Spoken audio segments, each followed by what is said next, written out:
சங்கீதம் அதிகாரம் 7. என் தேவனாகிய கர்த்தாவே, உம்மை நம்பியிருக்கிறேன். என்னை துன்பப்படுத்துகிறவர்கள் எல்லாருக்கும் என்னை விலக்கி இரட்சியும்.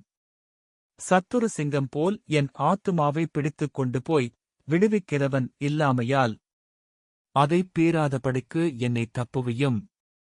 என் தேவனாகிய கர்த்தாவே, நான் இதைச் செய்ததும் என் கைகளில் நியாயக்கேடிருக்கிறதும்.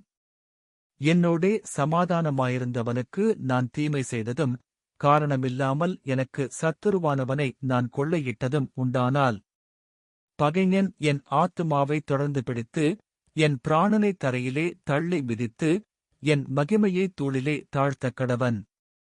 கர்த்தாவே, நீர் உம்முடைய கோபத்தில் எழுந்திருந்து, என் சத்துருக்களுடைய மூர்க்கங்கள் நிமித்தம் உம்மை உயர்த்தி, எனக்காக விழித்துக் கொள்ளும். நியாயத்தீர்ப்பை நியமித்திருக்கிறீரே.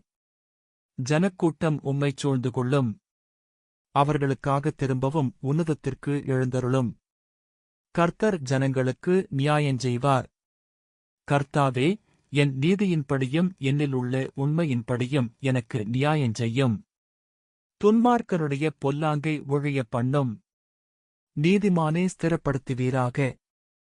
நீதியுள்ளவராயிருக்கிற தேவரீர் இருதயங்களையும் உள்ளிந்திரியங்களையும் சோதித்தறிகிறவர். செம்மையான இருதயமுள்ளவர்களை இரட்சிக்கிற தேவனிடத்தில் என் கேடகம் இருக்கிறது. தேவன் நீதியுள்ள நியாயாதிபதி. அவர் நாள்தோறும் பாவியின்மேல் சினங்கொள்ளுகிற தேவன்.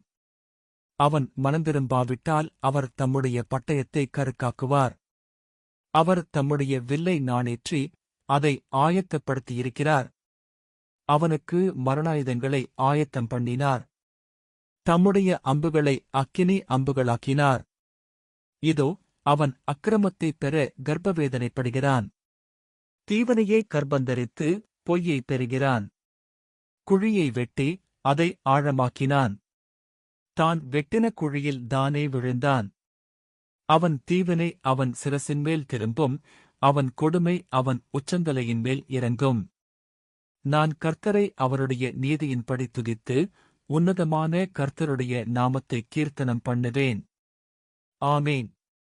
ஆண்டவர் உங்களை ஆசீர்வதிப்பாராக.